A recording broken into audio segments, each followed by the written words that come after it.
and the owner of basically the owner of the three towers that fell that day, Larry Silverstein, every Sunday afternoon for years prior to 9/11, they would speak every Sunday afternoon.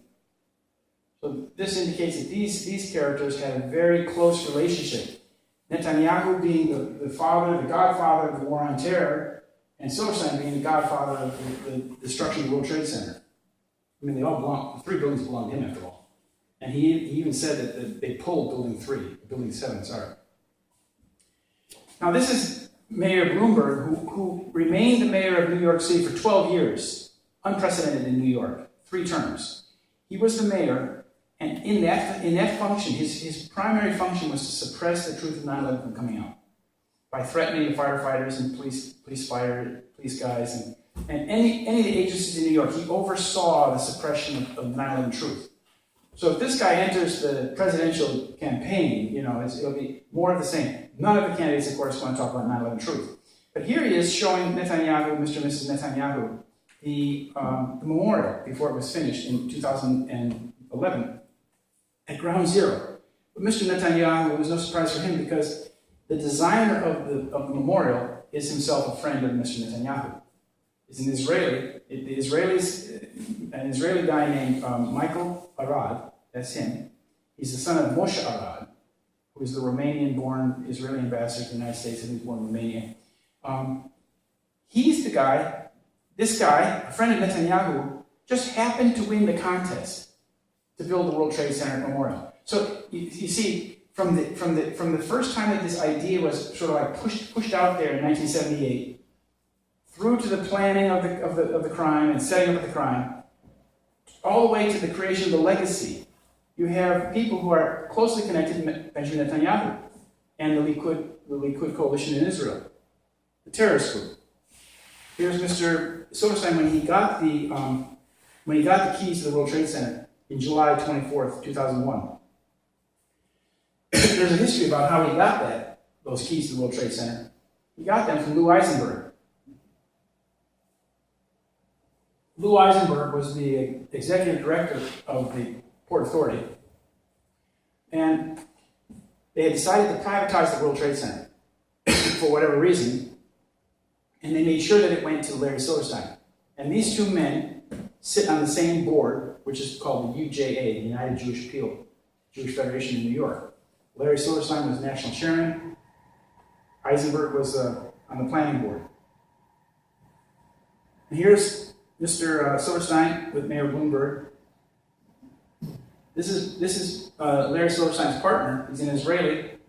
His name is Frank Lowy, and he was the guy that got the lease for the mall. There was a mall, retail space underneath the mall between the two towers, and that belonged to Frank Lowy. He's an Israeli commando who was born in Czechoslovakia, who then went to Australia and started a company called Westfield. And Westfield owns malls all across this nation. If you go to Westfield Mall, it's owned by Frank Lowy. And here's Ronald Lauder, another very high-level Zionist leader, and he was the person in charge of the whole privatization in the first place. He was the director of Governor Pataki's privatization scheme about which properties they would privatize. So you see, it was like he decided they would privatize the World Trade Center, then it went to Lou Eisenberg, then it went to Larry Silverstein. So in order to carry out this kind of atrocity, the culprits, in this case, want to have complete control of the property. In that way, they can maximize their control. Here is Ehud Olmert, who's going to start his sentence in prison in about 2 weeks, former Israeli prime minister, with Mr. Netanyahu. They both belong to the Likud party. What's interesting about Mr. Ehud Olmert is that he was in New York City on September 11th. That's a discovery I made. Discovery, I don't know. I read about it in the Jerusalem Post. It was in the Jerusalem Post sports page, because he had been in New York City on September 10th selling the football team, the Beitar football team from the Likud. What's peculiar about his visit is that it was not mentioned in any New York newspaper. It was not covered by any New York TV station. But he is the mayor of Jerusalem, and he was in the sister city of Jerusalem, New York City. Usually, when an Israeli of that stature, he was deputy prime minister of Israel at the time, when he comes to New York, it's usually front page news. In this case, it was completely omitted from the news. Why? Then 10 days later, he came back to New York, after probably a lot of psychological treatment. He came back to New York and took basically the side of Mr. Giuliani. Oh, we know all about terrorism, we'll help you, we'll support you, we'll advise you what to do. What's peculiar also about this is that on September 11th in the afternoon, an LL-747 was allowed to leave from JFK in the afternoon. It was the only plane that was allowed to leave at that time, and it was allowed to leave by the U.S. Department of Defense. They gave the clearance. It was a 747 full of Israelis. So that's probably when he made his escape, along with probably a lot of other culprits. So here we have the chaos and destruction of 9/11. But there's a little bright light there, because even in the midst of all this chaos and death and destruction, there is hope. There is hope that by solving 9/11 and understanding how 9/11 has deceived us and changed our history and taken us into the war on terror, that we can correct, we can change this nation, we can get it back on track, and we can undeceive ourselves and others.